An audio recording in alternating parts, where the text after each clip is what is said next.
வணக்கம். வெளிநாட்டு பயணத்தை முடித்துக்கொண்டு ராமர் மண்ணில் கால் பதித்தது மகிழ்ச்சி என இந்திய பிரதமர் திரு நரேந்திர மோடி அவர்கள் கூறியுள்ளார். 4900 கோடி மதிப்பிலான திட்டங்களுக்கு அடிக்கல் நாட்டிய அவர் திருச்செந்தூர் முருகன் ஆசையோடு தூத்துக்குடியில் வளர்ச்சிப் பணிகள் தொடங்கப்பட்டுள்ளதாக நிகழ்ச்சி தெரிவித்தார். பாரதிக்கு தூத்துக்குடியில் உள்ள உறவு தனது சொந்த தொகுதியான காசிக்கும் உண்டு என்று அவர் தெரிவித்துள்ளார். மேலும் அவர் பேசுகையில் ஆரவாரம் கைதட்டியது அதிகமாக. அந்த சூழ்நிலையில் வணக்கம் தமிழில் உரையை தொடங்கினார் நரேந்திர மோடிஜி அவர்கள்.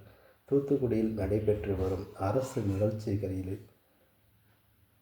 4900 கோடி மதிப்பிலான திட்டங்களை பிரதமர் மோடி அவர்கள் தொடங்கி வைத்தார். தமிழர்களின் பாரம்பரிய உடையான வேட்டி சட்டையில் நிகழ்ச்சியில் பங்கேற்ற அவர் வணக்கம் என தமிழில் கூறி உரையை தொடங்கினார்.